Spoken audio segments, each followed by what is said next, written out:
Nous sommes aujourd'hui au pied de la citadelle de Bastia où avec notre co-traitant, la SAS Antinauti, nous réalisons depuis un an maintenant une passerelle suspendue au-dessus de la mer, l'Aldilonda, qui signifie en langue locale un balcon sur la mer. Ce projet a débuté en 2018 et devrait s'achever dans les semaines qui arrivent.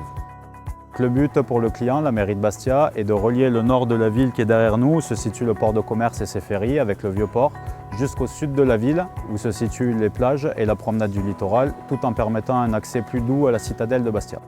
Nous avons débuté ce chantier par réaliser l'empreinte du projet en réalisant la démolition et l'évacuation de 1200 m3 de matériaux sur site, donc de la roche et divers gravats, que nous avons pu démolir grâce à très peu de moyens mécaniques mais beaucoup de volonté humaine, car le site ne se prête pas à un accès d'engins lourds.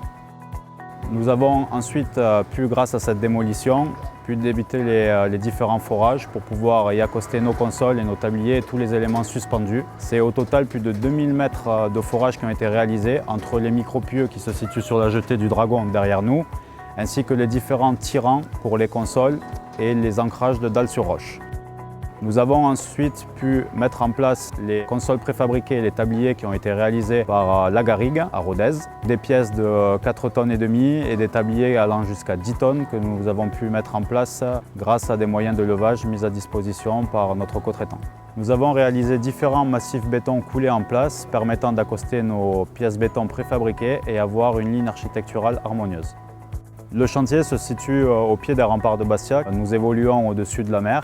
Du coup, nous avons dû considérer dans le projet toute une sorte d'adaptation, dimensionner tous les tabliers et les pièces béton en fonction de nos capacités de levage. Nous avons dû, via notre département R&D, créer un voilier spécifique permettant, grâce à notre PPM, d'équiper nos tirants actifs pour les consoles. Ce chantier a nécessité beaucoup d'adaptation, beaucoup de préparation en amont afin d'être sûr de pouvoir réaliser les travaux en temps et en heure dans les meilleures conditions.